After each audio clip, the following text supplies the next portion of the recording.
Vamos a dar comienzo a esta segunda sesión que se titula Archivos cerrados y salvados. Me corresponde presentar a los ponentes de esta sesión, que son 4. Vamos a dar paso a la primera de las intervenciones. Van a intervenir los ponentes uno a uno y al final subirán todos a la mesa para que se les pueda lanzar las posibles preguntas o cuestiones. ¿De acuerdo? Bueno, pues el primero de nuestros ponentes es Jesús María Aramberri Miranda. Es licenciado en Físicas y doctor en Informática por la Universidad del País Vasco y cuenta con una dilatada trayectoria profesional y académica. Ha sido profesor titular del área de Arquitectura y Tecnología de Computadores en la Facultad de Informática de Donostia San Sebastián, en la que fue decano y director de departamento. También ha sido director de Política Científica en el Departamento de Educación del Gobierno vasco y vicerrector de la Universidad del País Vasco. Durante casi 20 años ha sido coordinador de la red académica ITU-Basque, que proporciona servicios avanzados de comunicaciones, cálculo intensivo y plataformas de contenido en Internet a más de 100 entidades afiliadas en el País Vasco, entre las que se encuentra la Vascongada. En materia de patrimonio cultural, ha formado parte del grupo de trabajo de la Sociedad de Estudios Vascos y de la Fundación Euskomedia y en el grupo de trabajo del Plan Nacional de Conservación de Patrimonio Fotográfico del Ministerio de Cultura del año 2015. Desde 2023 es alcalde del municipio burgalés de Arija. Actualmente coordina el proyecto Ondarea en la Real Sociedad Vascongada de los Amigos del País, proyecto que figura como caso práctico de innovación en la modalidad de transformación digital en la Fundación Innovasque. Ha desplegado diversas plataformas para las publicaciones digitales de la Vascongada, el archivo fotográfico y las transcripciones colaborativas. Los archivos familiares son otra fuente del patrimonio cultural que está abordando para incorporarlos a la oferta de contenidos de la Vascongada, como el Fondo Julián Elorza, el Fondo José María Usandizaga y el Fondo Torres Quevedo.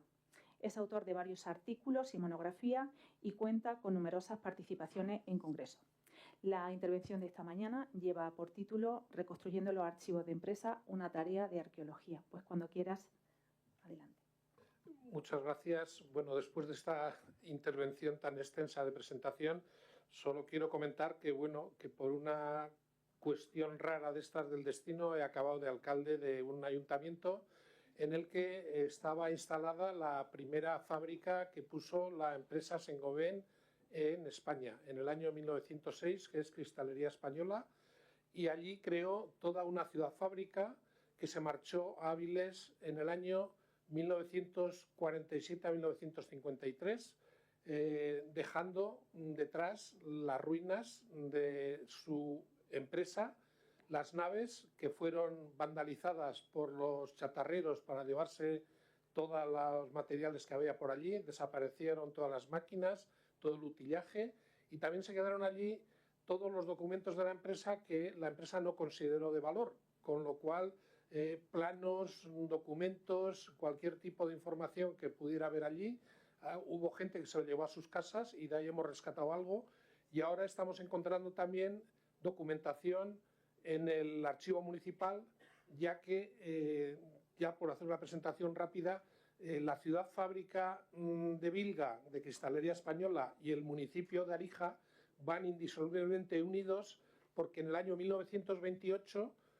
Arija se segregó como municipio independiente de Alfó de Santa Gadea, que era una población mucho más extensa pero con muchos menos habitantes, con lo cual la simbiosis entre la empresa y el municipio desde el año 1928 ha sido total. Quiere decir que parte de los archivos de empresa se encuentran también o tienen su reflejo en el ayuntamiento.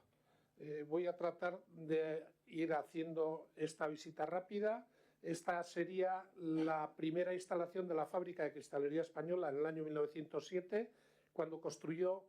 todos los edificios que se ven ahí. En esa zona no había ningún edificio, ninguna edificación antes de esa fecha, y con posterioridad se fueron incorporando a esa ciudad fábrica en otro barrio pegado todos los comerciantes porque la gente que fue a trabajar allí seguía el modelo de las ciudades fábrica de la Saint-Gobain desde el año 1665, donde las viviendas de los obreros estaban junto con la fábrica, de tal manera que si había algún incendio o alguna incidencia, estaban al lado de un curso de agua, podían apagar el incendio o podían atender el problema en la fábrica. Todos los obreros que fueron allí no tenían una economía mixta, con lo cual necesitaban comprar todas sus subsistencias, toda la alimentación, la ropa, el calzado, la diversión, y eso fue donde se instalaron los comerciantes. Cuando se creó Arija, como vemos ahí, hacia el año 1928, y se ve en el esquema, en 1930 llegó a alcanzar 2.234 habitantes porque se desgajó del otro municipio que se ve en verde, que era Alfó de Santa Gadea, que tenía 2.397 10 años antes. La población descendió de una manera notable como consecuencia de la guerra civil, ya que la mayor parte de la población obrera de Arija era de izquierdas, eran socialistas y de UGT, y muchos tuvieron que marchar emigrados, y después de la guerra lo que entraron fueron caballeros mutilados y falangistas. Y ya el mazazo final fue con el pantano del Ebro, que inundó gran parte de los edificios que precisamente no eran los de Cristalería Española, y toda esa gente se marchó del lugar,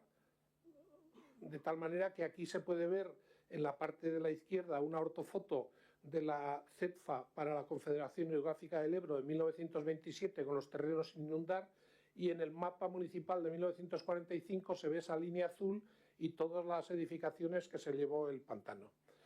La fábrica de cristalería española en Arija, como archivos de empresa, no dejó nada. Y no dejó nada porque en aquellos años todo lo que quedaba en esos edificios desaparecía, aunque todavía hemos seguido encontrando cosas hasta hace pocos años, hasta hace 10 años. Como os decía, en pocos años se desmantelan las instalaciones, y de los archivos que hay de cristalería en Arija, algunos documentos, los más importantes, se llevan a Avilés porque tenían interés para la empresa, como eran las relaciones de obreros. Muchos quedan en las dependencias y algunos de estos son retirados por particulares. Tener en cuenta que, por ejemplo, esta empresa, que se considera casi la más antigua de Europa, que se fundó en el año 1665, que tenía socios y que repartía jetons de présence en las asambleas generales a los socios que acudían allí, a los accionistas, unas moneditas de plata muy, muy bonitas que hemos encontrado por ahí en Todo Colección, en sitios de estos, pues creó sus archivos en el año 1974. ¿Qué decir de una fábrica que se cerró en 1953 y que dejó allí todo lo que no consideraba importante? Pues Arija no ha tenido en ese sentido suerte como otras localidades que sí que han mantenido sus archivos de empresa, como Vergara, con las empresas textiles y la cerrajera, Avilés, que también luego nos hablarán de Avilés, y algunos archivos empresariales, por ejemplo en Sevilla, en el archivo provincial, que he tenido oportunidad de localizar y de conocer, donde está, por ejemplo, el Fondo Ibarra,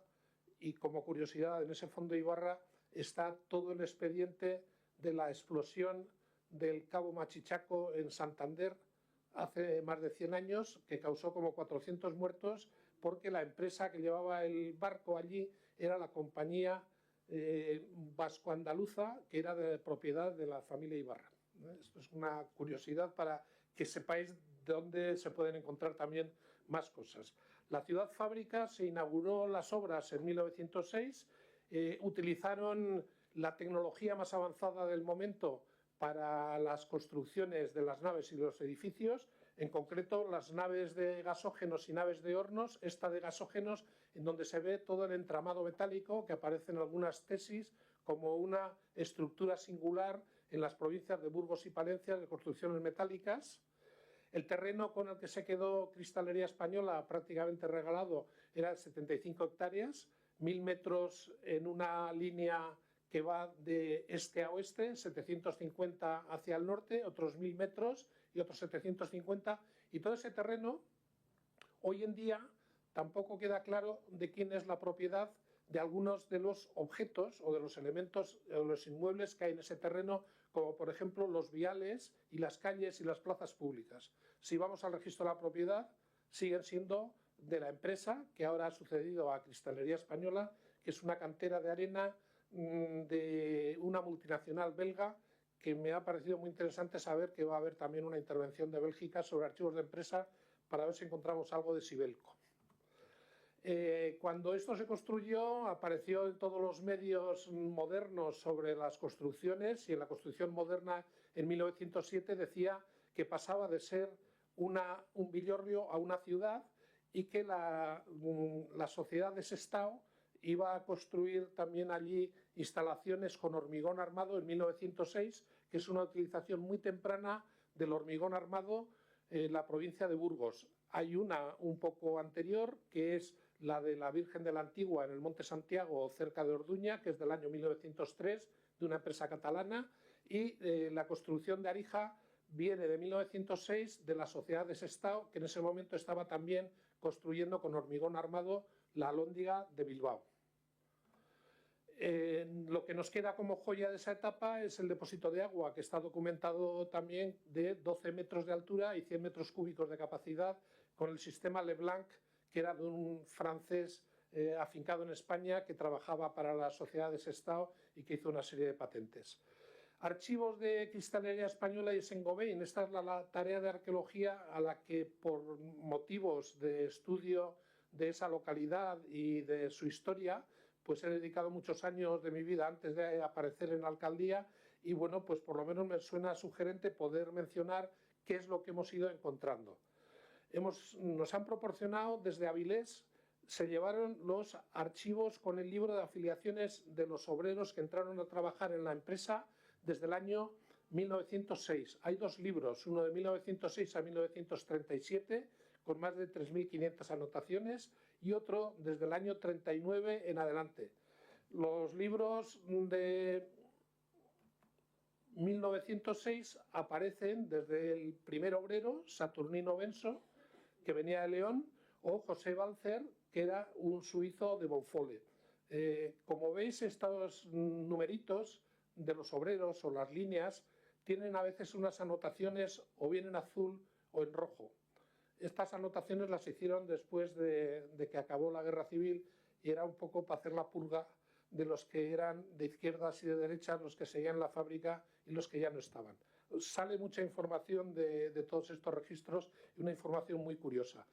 Los archivos de la Saint-Gobain ofrecen algunas fotografías de Arija de los años 1912, 1920, 1926. Estas fotografías proceden de esos archivos. Nosotros les hemos enviado más imágenes que tenemos localizadas en Arija,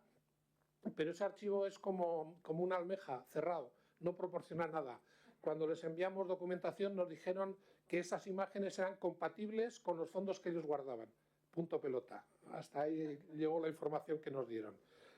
En esos archivos de la Saint-Gobain pues se ven los talleres de estimación, de corte, las fiestas que hicieron en 1926 con el 20 aniversario de la fábrica. Y en otros archivos hemos encontrado también documentación sobre la fábrica de Arija. Por ejemplo, en el archivo de la Guardia Civil.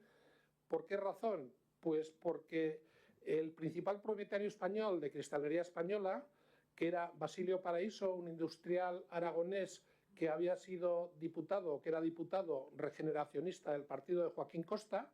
pues lo primero que hizo, nada más crearse la fábrica en Arija, fue pedir al Ministerio de Gobernación que pusiesen un cuartel de la Guardia Civil. El más próximo estaba a 10 kilómetros, tardaban 2 horas en llegar, y ya, incluso cuando se estaba construyendo la fábrica, ya habían empezado las huelgas de la propia empresa constructora, y luego los obreros de cristalería siempre han sido muy belicosos. Entonces, del archivo de la Guardia Civil nos proporcionaron los documentos que enviaban solicitando el cuartel de la Guardia Civil, que de hecho se construyó a expensas de la fábrica, pero la dotación vino del Ministerio de Gobernación. Se achacaba fundamentalmente a que los obreros que venían de Bilbao estaban contaminados con las ideas socialistas y eran muy propensos a las huelgas. Es lo que dicen los escritos que vemos ahí de la alcaldía.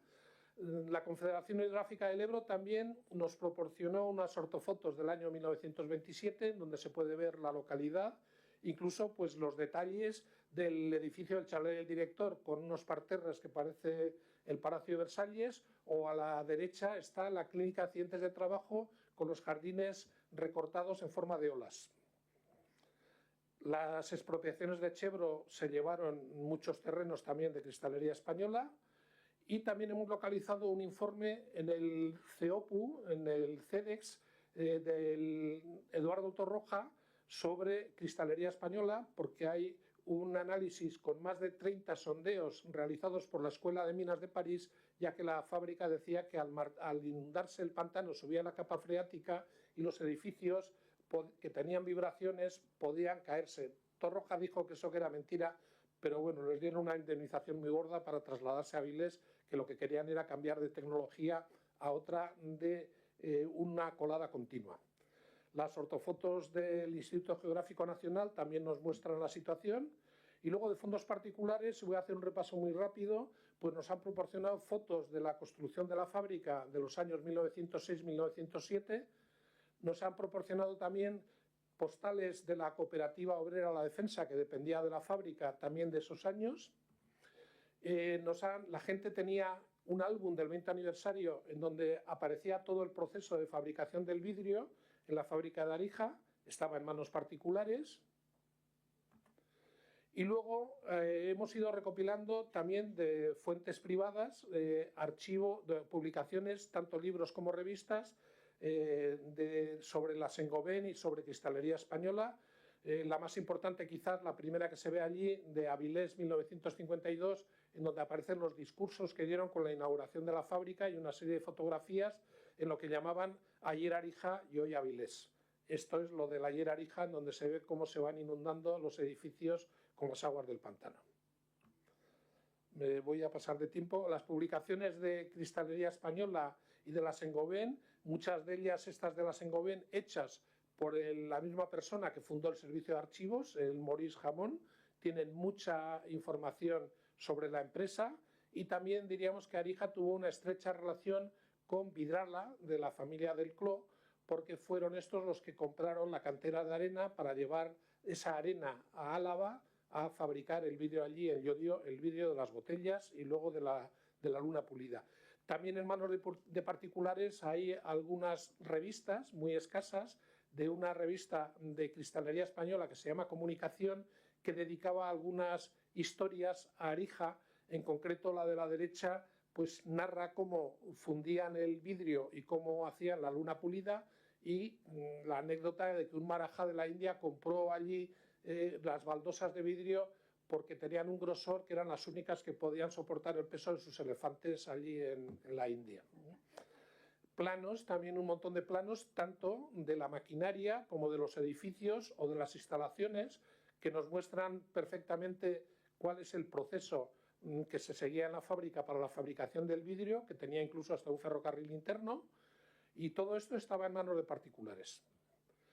Programas de fiestas, tanto de la propia empresa como de particulares, y uno de los últimos documentos que nos pasaron en el año 2011, justo un año antes de que se cerrase la fábrica, son los datos que anotaba el responsable de la central eléctrica, que tenía unas calderas y unas máquinas de generación de energía eléctrica belgas y suizas, y anotaba cada media hora los kilovatios que se producía, la presión, la temperatura. Y la anécdota es que quien firma ese parte de salida, Elías del Vigo, es el abuelo de mi mujer, que es de allí, de Arija. Y bueno, pues esto estaba en una maleta, en un edificio que después han tirado los propietarios de la empresa porque no les servía para nada, y pues alguno de estos fanáticos que van recogiendo por la información de empresas abandonadas, pues me lo trajo. En prensa también hemos hecho un vaciado de noticias. En 1912 ya había una máquina de cine para, con esa máquina, atender las necesidades de los obreros necesitados. No se había construido todavía el Cine Doré en Madrid, o sea que estamos hablando de una utilización muy temprana, era para socorro de esos obreros. Hubo una huelga muy potente en 1916, en donde pensamos que participó Facundo Pérez Agua, el fundador del Partido Comunista en aquel momento en el PSOE, y enfrentado a Indalecio Prieto. Y la constitución del Ayuntamiento de Arija en 1918, en el mismo edificio que ocupamos ahora, que es un antiguo palacete que se construyeron dos hermanos que fueron obispos a la vez.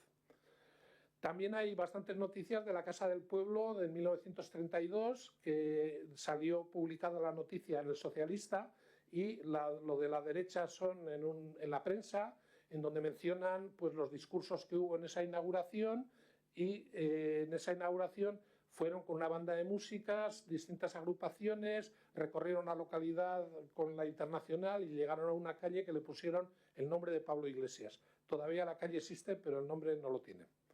Y en el archivo municipal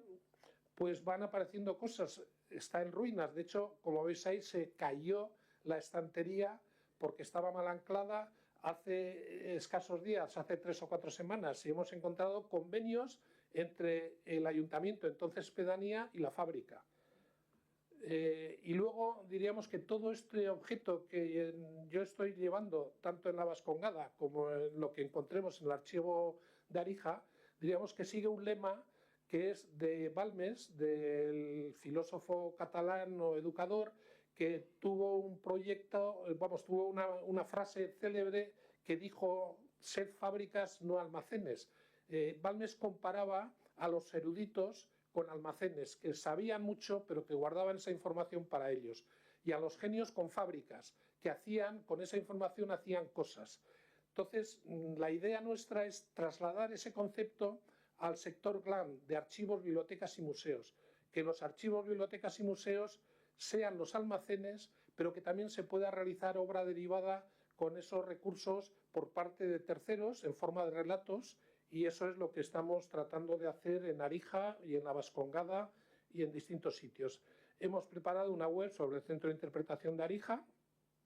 y bueno, pues esto es simplemente una imagen del mundo del vidrio, de cómo era en el siglo XIX, porque las familias de los vidrieros, y aquí acabo, eran una cosa muy singular. Tenían un maestro vidriero, que era la persona más mayor del grupo, con sus hijos y sus yernos, que eran los operarios que estaban fabricando el vidrio soplado, y los gamén, los muchachos que sacaban la posta del horno para que los otros la soplasen. Diríamos que este esquema también se llevaba en el siglo XIX en forma de ciudad-fábrica. Las familias vidrieras trabajaban en una empresa, en una fábrica, la temporada de un horno, que eran 9 meses. Cuando se tenía que reconstruir ese horno, en Avilés, por ejemplo, pues esa familia se trasladaba a la granja San Ildefonso, o se trasladaba a Cartagena, o se iba a La Coruña, o se iba a Gijón, o se volvía a Francia. Entonces, esas mismas familias tienen descendencia por toda Europa, y para mí yo creo que son un poco el esqueleto de Europa, porque la construcción del vidrio, la fabricación del vidrio, vino de Alejandría a Venecia, y de Venecia, con los espías que envió Colbert, el ministro de Luis XIV, les espiaron y copiaron la fabricación de las lunas para los espejos y se la llevaron a Francia.